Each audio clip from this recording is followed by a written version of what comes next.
कौन था तेरे साथ? कौन भाग कर गया अभी? कोई नहीं था अब्बा, मैं यहाँ अकेली खड़ी। झूठ नहीं बोलना है मेरे साथ। मैंने तो खुद कभी 5 वक्त की नमाज नहीं पढ़ी। लोगों को हिदायत दूंगा मैं? अब्बा की तरह डब्बा पीर? नहीं, कभी नहीं, नहीं। पीर साहब कभी भी ऐसा नहीं होने देंगे। आप मेरी बात लिख लें जी। और ये बात तुम भी लिख लो कि मैं भी पीर वली बख्त की बेटी हूँ, पीछे हटने वालों में से नहीं हूं मैं। अगर वो अपनी मर्जी से शादी कराते हैं तो ठीक, वरना मुझे दूसरा रास्ता भी आता है।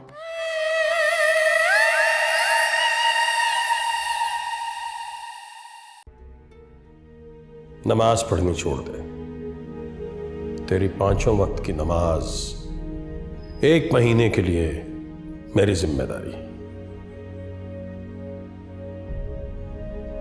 तो वो बात जो मुझे नौरीन ने बताई थी वो सच थी कि पीर साहब नमाज से चिढ़ते? ला हौला वला कुव्वत, एक अल्लाह का वली और नमाज के खिलाफ, ये कैसे मुमकिन है? कहीं वो मेरा इम्तिहान तो नहीं ले रहे?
नसीब ही खोटे हैं हमारे, सीधे काम उल्टे हो जाते हैं। सोने का ढेर मिट्टी बन जाता है। किसी काली खबर वाले ने ऐसा उल्टा फट्टा बिठाया है हमारा कि सारे का सारा घर उल्टा होकर रह गया है, भाई भाई का दुश्मन होकर रह गया है। अरे हम तो नेकी भी करें तो वो हमारे ही गले में पड़ जाती है। मैं अकेली सबको जोड़ने के लिए क्या क्या करूं, हलकान हुई जा रही हूं। अम्मा कोई काम है? अरे मुझे क्या काम होगा, मैं तो सारा दिन बैठ के अपनी दुआएं मांगती रहती हूँ मौत की, लेकिन बिन मांगे तो वो भी नहीं मिलती। बिन मांगे तो मुझ बदनसीब को मुसीबतें ही मिलती हैं। अब अंधेरे में एक रोशनी नजर आई है, मगर यहाँ जरूरत किसको है? साइमा को देखने कुछ लोग आ रहे हैं शाम को। सोचो अगर रिश्ता तय हो गया तो मेरी आधी मुसीबतें कम हो जाएंगी। अच्छे लोग हैं, शरीफ खाते पीते, और खुद से साइमा की ख्वाहिश जाहिर की है। उधर आसिफ को बताया तो उसने मुंह बनाकर फोन रख दिया। कुछ बदनसीब को देखो कि मेरा एक बेटा जेल में सड़ रहा है, कोई छुड़ा कर लाने वाला नहीं है। क्या करूं मैं? अम्मा आप उन लोगों को बुला लें शाम में। बुला तो चुकी हूं, लेकिन घर देखो सारा का सारा, अल्लाह ना करे जैसे कोई मर गया उल्टा पड़ा हुआ। इधर साइमा है कि कुछ सुनने को तैयार ही नहीं है। मैं बात कर लूंगी साइमा से और जेबी के साथ मिलकर घर की हालत भी ठीक कर लूंगी। आप परेशान नहीं हो अम्मा। मुझे तो आसिफ की काया पलटती समझ नहीं आ रही। उसने तो ऐसे आंखें निकालकर सर पर रखनी है जैसे किसी से कोई गौर ही ना हो, किसी को जानता ही ना हो। कितना समझाया था मैंने, तुझ बेचारी का मार मार कर क्या हाल कर दिया है। मैं साइमा से बात कर लूं और घर भी ठीक करना।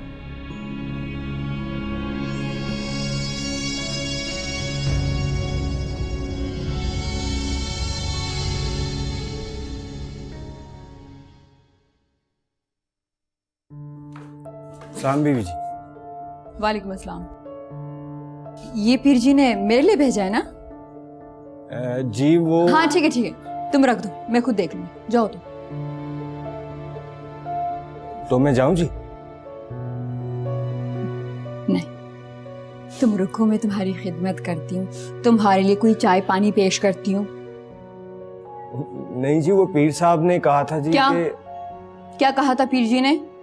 जी उन्होंने कहा था जी ये तवीज़ जो है ना छोटी बीवी को देना है जी। राबिया बीबी को? नहीं जी नहीं, वो जी उनकी साहबजादी है ना पीर जी की जी, पाक बीबी जी। पाक बीबी, माशाल्लाह। चल ठीक है, मुझे दे, मैं दे दूंगी। नहीं जी, पीर साहब का हुक्म था जी कि ये पर्दा करा के मैं खुद अपने हाथों से उनको दूं जी। ठीक है, बुलाती हूँ। जी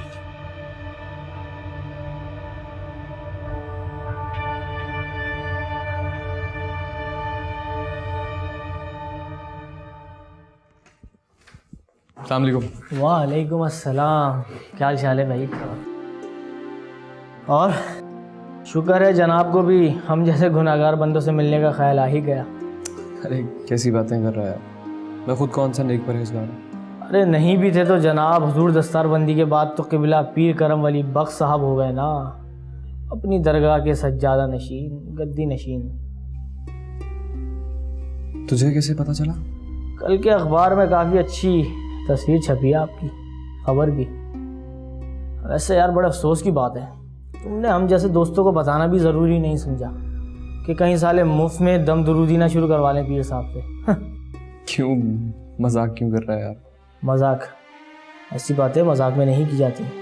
ऐसे यार बड़ी किस्मत वाले हो तुम, मुफ्त में विलायत भी मिल गई, ज़िंदगी भर की रोटियों का इंतज़ाम भी हो गया, दुनिया आखिरत दोनों जेब में। ऑफिस अच्छा बना लिया तूने। खैर तू बता आज कैसे आ गया आप? अभी से कैसे बताऊँ, नौकरी की तलाश में आया हूँ। कुछ नहीं, बस वो वैसे ही दिल चाह रहा था तुझसे मिलने का तो आ गया। चलो अच्छा किया तुमने। खैर ये बताओ क्या पियोगे? चाय, अंडा गरम, दूध? कुछ भी मंगा लो।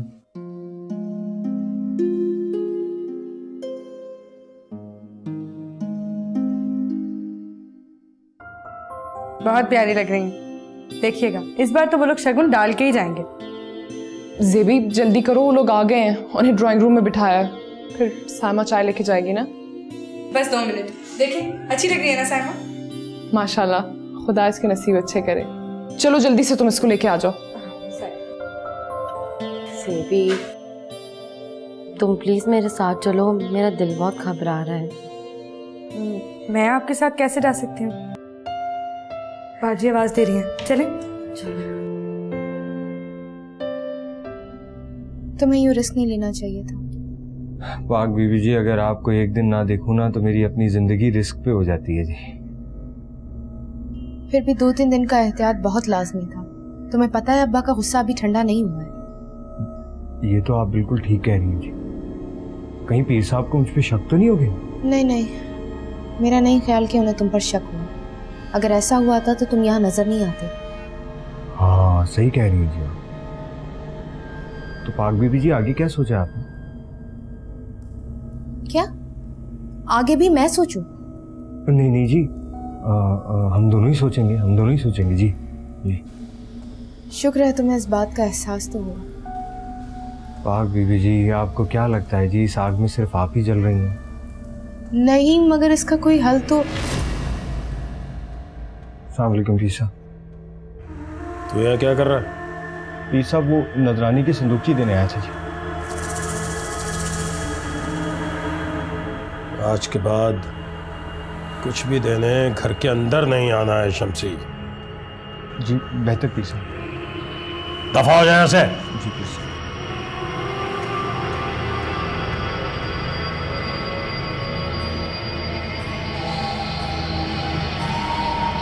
क्या पीर साहब क्या कह रहे हैं ये आप? ऐसा कौन सा बम फोड़ दिया है मैंने जो तेरे चेहरे की हवाइयां उड़ गई? इतनी जल्दी?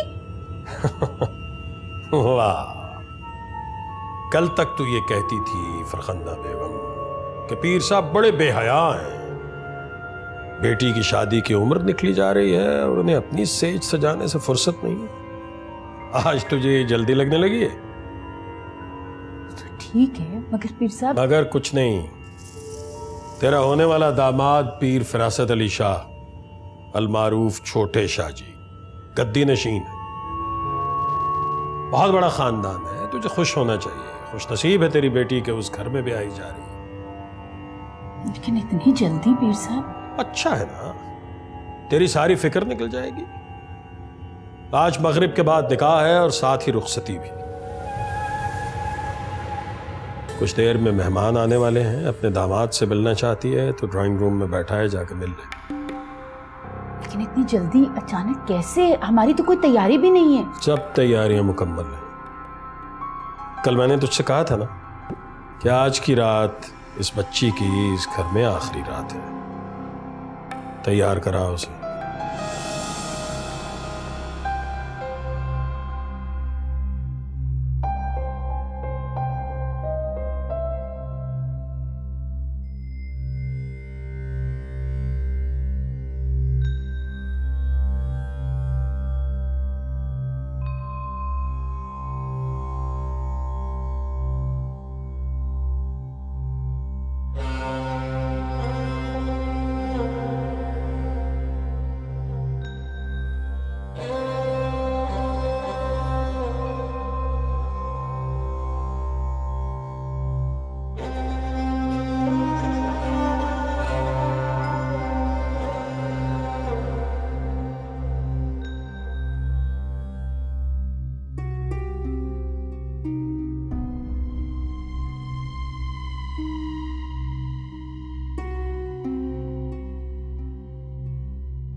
पीर वली से बहुत अरसा पहले की मोहब्बत भरी दोस्ती का सिलसिला बगैर रुकावट के कायम है। कई सालों से मिलना कम कम हुआ, लेकिन हम दोनों एक दूसरे से कभी गाफिल नहीं हुए। क्यों पीर साहब? बजाय इरशाद फरमाया आपने। एक तवील अरसे से जान पहचान है हमारी, बल्कि न सिर्फ हमारी, दोनों खानदानों की। मुझे यही खुशी है कि मेरा रिश्ता उस खानदान के साथ जुड़ने जा रहा है जो मुझे भी जानता है और मैं उसको। खानदानी नजाबत और शराफत हम दोनों का सरमाया है। माशाअल्लाह माशाअल्लाह, ईमान वालों की शान ही निराली है। उन्हें अपना ईमान ही अपना खजाना दिखाई देता है। और सच पूछिए शाह साहब, तो आपकी यही बातें हैं जो मेरे दिल में घर कर चुके हैं।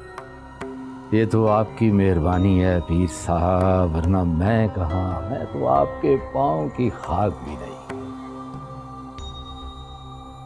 आपने जिस दर्जे से मुझे नवाजने का सोचा है, उम्र भर के लिए बांध लिया है आपकी मोहब्बत ने मुझे।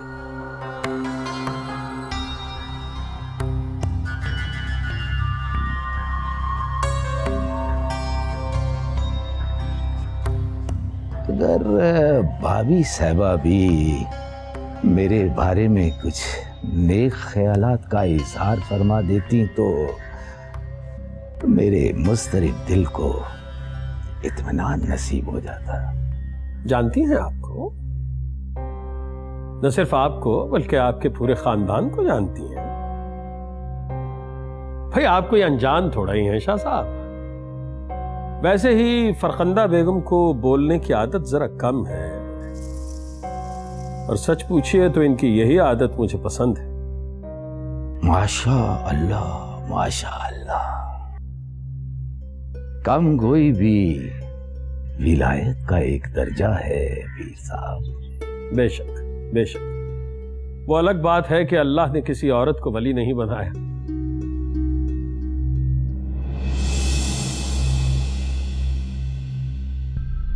खुशी की घड़ी में ज्यादा वक्त नहीं रहा शाहजी, इजाजत दीजिए मैं जरा कुछ इंतजामात देखकर हाजिर हुआ। तशरीफ रखिए, तशरीफ रखिए। बजा बजा बजा।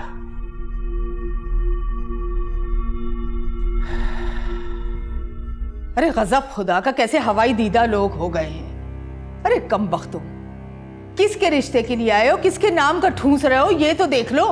किसी के रिश्ते के लिए आए, नजर किसी पे रखी हुई है। और ये हमारी बहू साहिबा इसी घर में रहकर आग लगाकर मजे ले रही हैं। मैं तो उस टाइम को कोसती हूँ जब इसे बहू बनाकर लेकर आई थी इस घर में। अरे अम्मा क्या हो गया, अब क्या कर दिया इसने? तुम बीच में मत बोलो आसिफ। सर से पैर तक मैं आग में जल रही हूँ। पता था इसे, अच्छी तरह पता था साइमा के रिश्ते के लिए लोग आए, फिर भी अपनी बहन को तैयार करके साथ भेज दिया। और बहन साहिबा इतनी बाशरम बाहया बनी हुई थी, नन्ही काकियों जैसे। इन्हें तो पता ही नहीं है कि इनका रिश्ता जफर से हो चुका है। भाई 2 निकाह के बोली तो पढ़वाने बाकी है। अम्मा आपने तो हर मामले में मुझे और जेबी को घसीटना अपना फर्ज बना लिया है। खाला, मैं खुद जानबूझ के नहीं आई थी। मुझे साइमा ने कहा था कि मैं उसके साथ चलूं। पूछे साइमा से। हाँ, उसे तो कम नजर आता है, अब उसे तो सफेद छड़ी चाहिए रास्ता दिखाने के लिए। बोल भी रही थी मैं उन लोगों से कि ये मेरी होने वाली बहू है, मगर मजाल है जो इसने जबान खोली हो, जैसे मैं झूठ बोल रही हूँ। अम्मा अगर अब आपने ये बात छेड़ दी है तो मैं इतना आपको बता दूं कि जेबी अब इस शादी के लिए तैयार नहीं है, और ना ही मैं उसकी शादी जफर के साथ होने दूंगी। अरे बीबी, ये इतना आसान नहीं है कि तुमने जब चाहा रिश्ता पक्का कर दिया, जब चाहा तोड़ दिया। अरे ढोलक रखवा दी, मेहंदी हो गई, सब कुछ हो गया। अब तो जमीन आसमान एक हो जाए, मैं जफर के साथ 2 बोल पढ़वा कर ही छोड़ूंगी इसके, देख लेना तुम।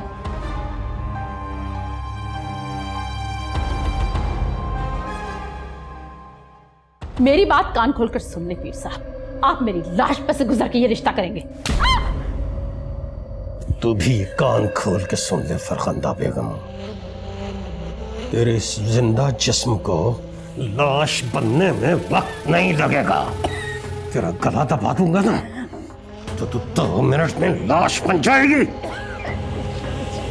करो, लेकिन मैं इस बुढ़े काले जादूगर के साथ अपनी बेटी नहीं ब्याहने दूंगी तुम्हें।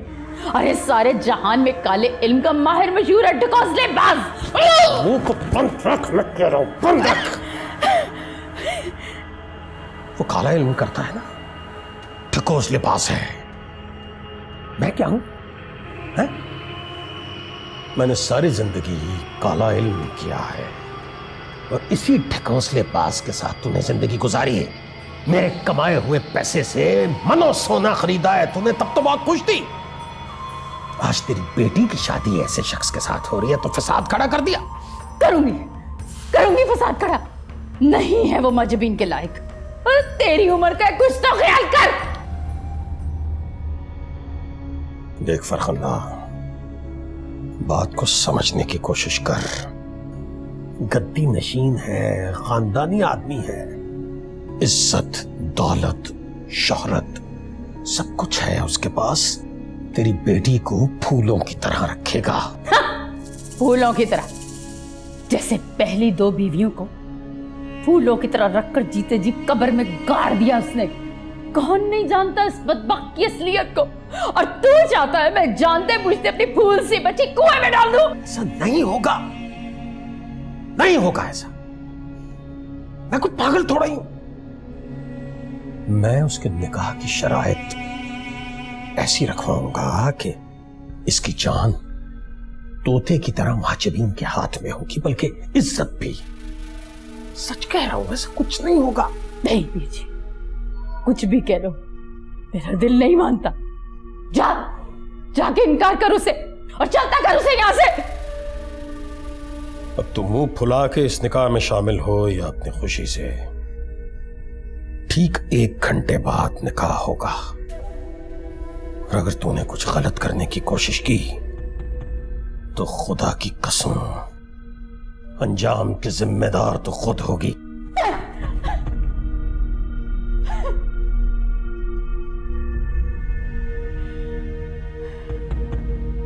क्या हुआ?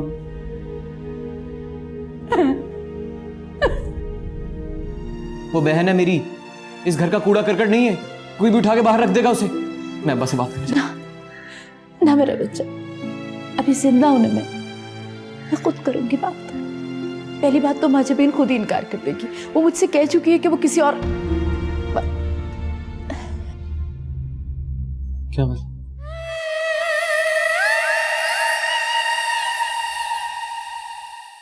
किसी कर्मो जिले का बेड़ा गर्क हो, ऐसा किसी नामुराद ने वार किया कि खुशी पास आते आते दूर हो जाती है। इस दफा तो ये दोनों जुड़ैले राजी थी। बिल्किस ने यकीन दिलाया था कि रिश्ता तो जैसे हाथ में है, बस साइमा को देखने का तो बहाना है, वरना। अम्मा, एक बात मानेगी मेरी? तो मेरी जान, मैं तो तुझसे वैसे ही शर्मिंदा हूं।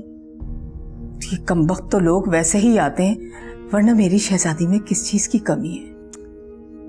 अम्मा,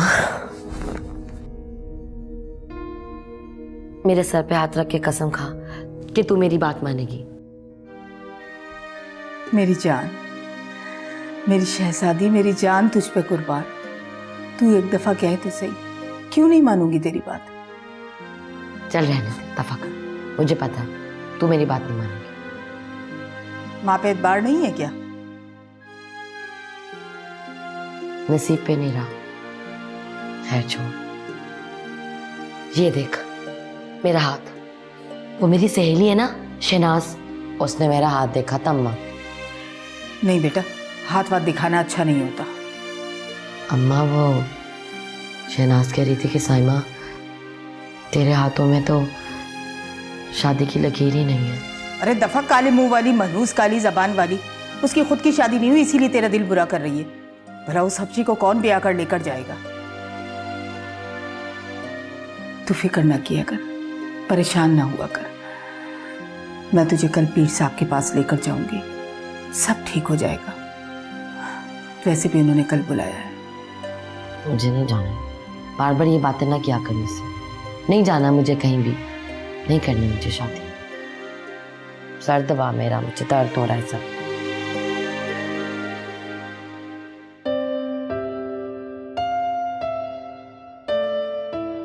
क्या कह रही हो? वही जिसके बोलने पर इतनी जिल्लत झेली है मैंने तेरे बाप के हाथों। तो आपने पहले क्यों नहीं बुलाया मुझे? ऐसा कभी नहीं हो सकता। अभी मैं जिंदा हूं, मेरी बहन के साथ जाती नहीं हो सकती। और उस शाह की तो ऐसी की तैसी, अभी चलता करता हूं मैं से यहां से। आप फिक्र नहीं करें, मैं अभी अब्बा से बात करता हूं। वो बहन है मेरी, इस घर का कूड़ा करकट नहीं है, कोई भी उठा के बाहर रख देगा उसे। मैं अब्बा से बात करता हूं। ना मेरा बच्चा, अभी जिंदा होने में मैं खुद करूंगी बात। पहली बात तो माजबीन खुद ही इनकार कर देगी। वो मुझसे कह चुकी है कि वो किसी और क्या मतलब? कहना क्या चाह रही है? देख बेटा, तेरे बाप की उम्र का है वो बुढ़ा खूसट, कहीं से भी माजबीन के लायक नहीं है। तू आराम से बैठ, मैं खुद बात करूंगी। बल्कि पहले जाकर सब कुछ माजबीन को बताती हूँ। मैं चल रहा हूँ ना आपके साथ अम्मी। हाथ जोड़ती हूँ मैं तेरे आगे मेरे बच्चे, यही बैठ तू, मुझे बात करने दे। देख अगर बात ना बनी ना, फिर मैं तुझे आगे कर दूंगी। मैं नहीं चाहती उस गैर आदमी के सामने तू बाप के आगे खड़ा हो जाए। अभी गुस्से में है, जोश में है पीर साहब। नरमी से, प्यार से, तरीके से समझाऊंगी तो समझ जाएंगे। मैं करती हूँ बात। एक बार तो माँ की बात मान ले बेटा। जो काम सुलह से और प्यार से होता, उसके लिए दंगा फसाद करने की क्या जरूरत है? तू बैठ, मैं आती हूँ। हाँ?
अपने बाप पर भरोसा नहीं है तुझे बेटा?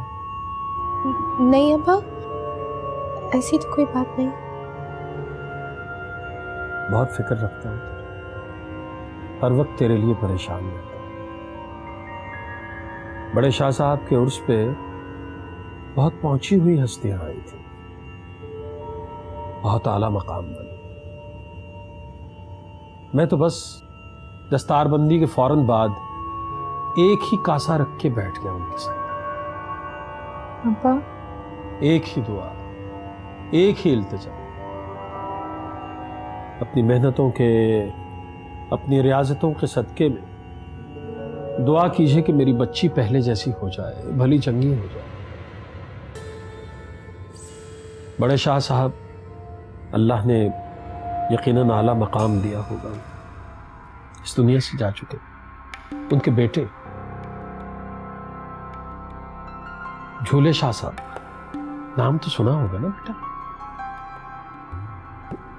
बहुत कद्र मंजिलत वाले, सजादा नशीं, किसी भी जगह नहीं जाते। मेरी खास दरखास्त पर मिलने आए तो बस पांव पकड़ लिए मैंने उनकी। कुछ कीजिए, मेरी बच्ची के लिए कुछ कीजिए। ये देख, ये उनकी उम्र भर की रियाजत का नतीजा है। तेरे लिए दी है ये गोली।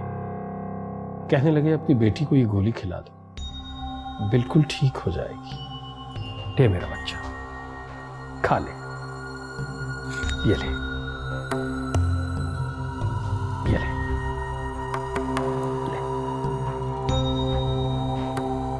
ले मेरी जान।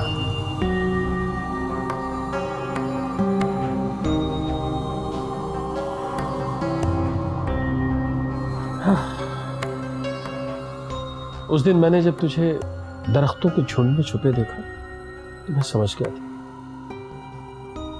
तेरा इलाज अब किसी डॉक्टर, किसी तावीज में नहीं रहा।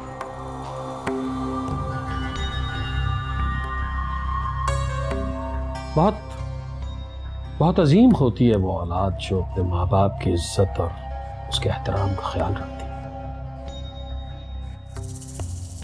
और तुझ जैसी नेक और परहेजगार बच्ची का बाप होना तो मेरे लिए भी साबित है।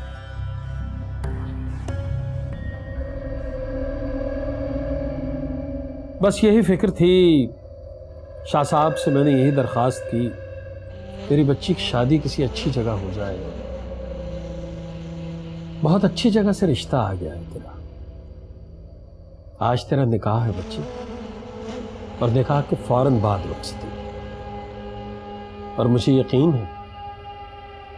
यकीन है कि जहां तेरी शादी हो रही है तुझे फूलों की तरह रखेगा, शहजादियों की तरह रखेगा तुझे फरासत अली शाह। तैयार हो जा। अल्लाह अकबर।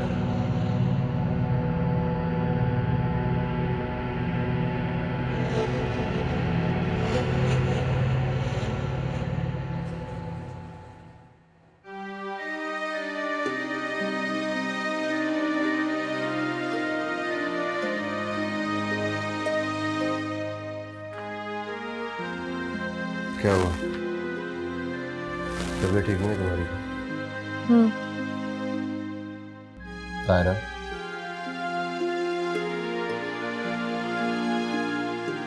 सर में दर्द है। ठीक कह रही।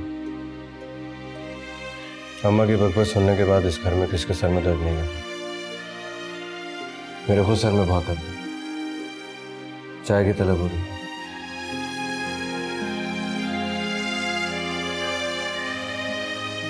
चलो मैं कपड़े बदल लेता हूँ, उसके बाद चाय बनाता हूँ तुम्हारे लिए भी और अपने लिए। तो मिलकर चाय पिएंगे।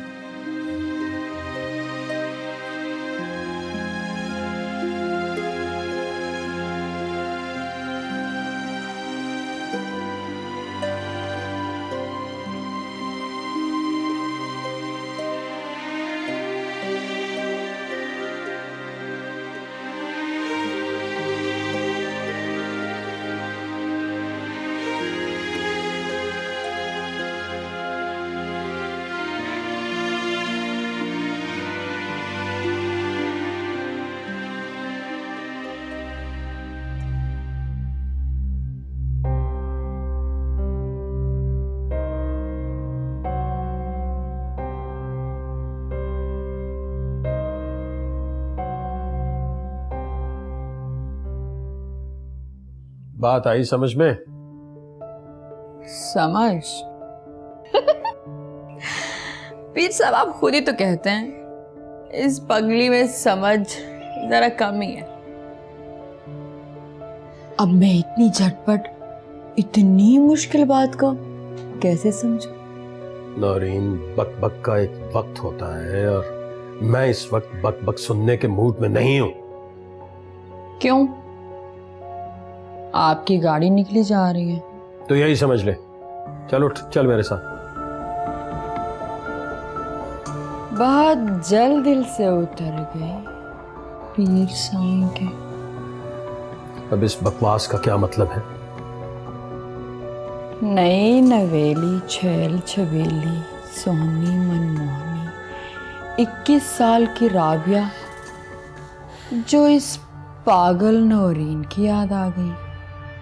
तो खुद तो पागल है, दूसरे का दिमाग भी खराब कर देती है। पिछले 10 मिनट से 10,000 मिन्नतें कर चुका हूं तेरी, और तेरे तंज के तीर खत्म नहीं हो रहे। देख नौरीन, बात को समझने की कोशिश कर। तुझ में कुछ गुण है तो तेरे पास आया हूं ना। ये काम सिर्फ तू मेरे साथ मिलकर करवा सकती। चल उठ, चल। हाँ, लेकिन अगर तुम्हारी उस बड़ी बेगम ने शोर मचाया तो? वैसे भी उसकी मर्जी के बगैर आप कुछ नहीं कर सकते। उस बेअक्ल में अगर इतनी अक्ल होती तो तेरी मिन्नतें क्यों करता? लेकिन है तो इसी घर में ना। अब उसकी मर्जी के बगैर तो उसकी बेटी का निकाह आप नहीं कर सकते।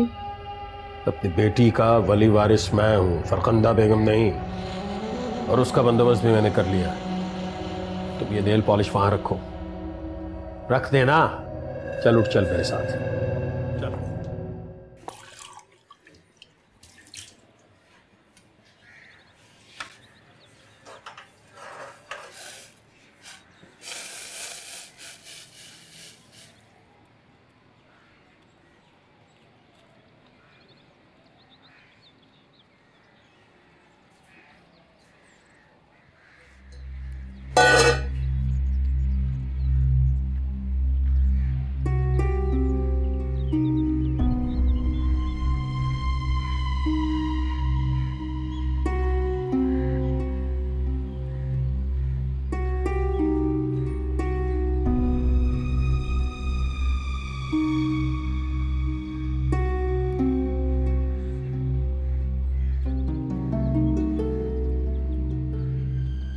आसिफ भाई क्या कर रहे हैं? नहीं, कुछ भी नहीं। चाय बना रहे थे तो मुझे बता देते, मैं बना देती। चाय तो बन गई। अब वो तायरा के सर में काफी दर्द था तो मैंने सोचा मैं कुछ चाय बना लेता। तुम पियोगी? नहीं, मुझे पीनी होगी तो मैं खुद बना लूंगी। अब तो 2 कप बन चुके। मेरा कप ले लो। थैंक यू, मैं खुद बना लूंगी।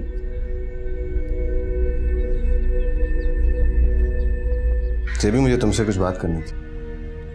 जी कहिए। तुमने जो फैसला लिया वो बिल्कुल ठीक था।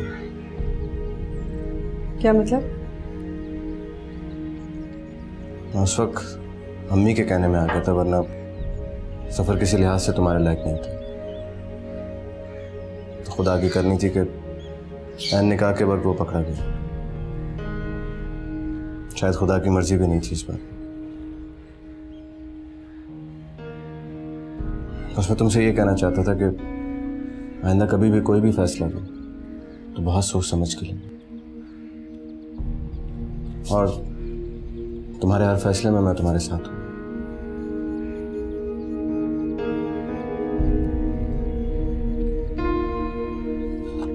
चाय बना लो।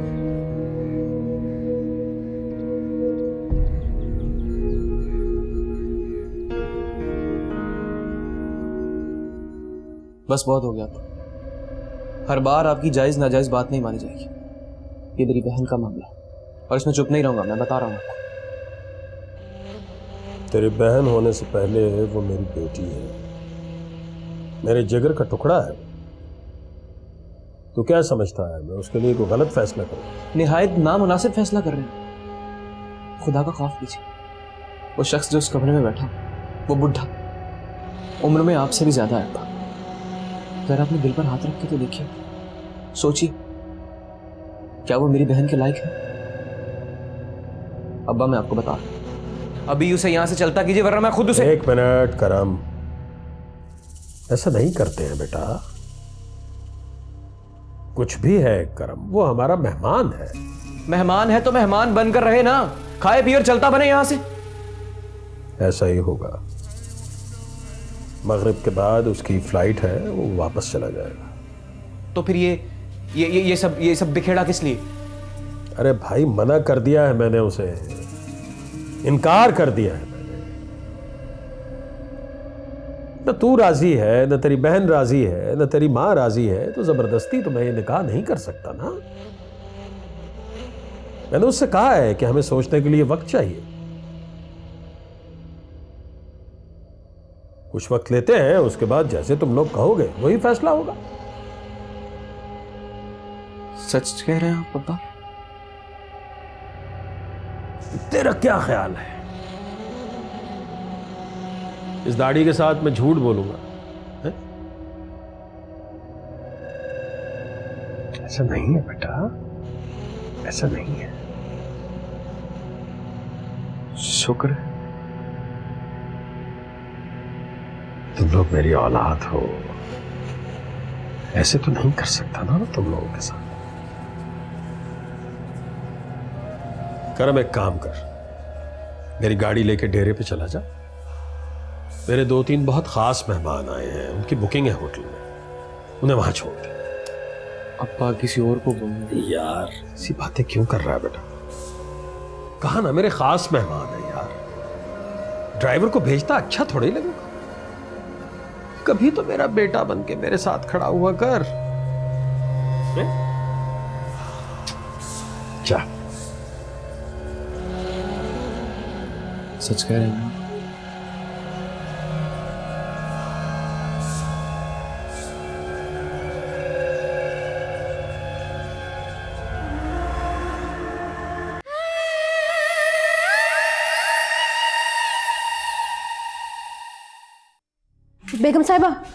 बेगम साहिबा, छोटी बीबी सीढ़ियों से गिर गई है, खून निकल आया उनके। हाय मैं मर गई। जिस दिन अपनी साहबजादी को रुखसत कर दूंगा, इस तरह की किसी खतरनाक कब्र में उतरकर अकेले ही चिल्ला काटूंगा। मैंने सोचा मेरा अपना दूध मुझे धोखा नहीं दे सकता, मुझसे बेवफाई नहीं कर सकता। हाय मुझे भी कैसे कसाई बाप और भाई मिला तुझे। बिल्कुल मजनू बना बैठा है, ना कुछ खाता है ना पीता है,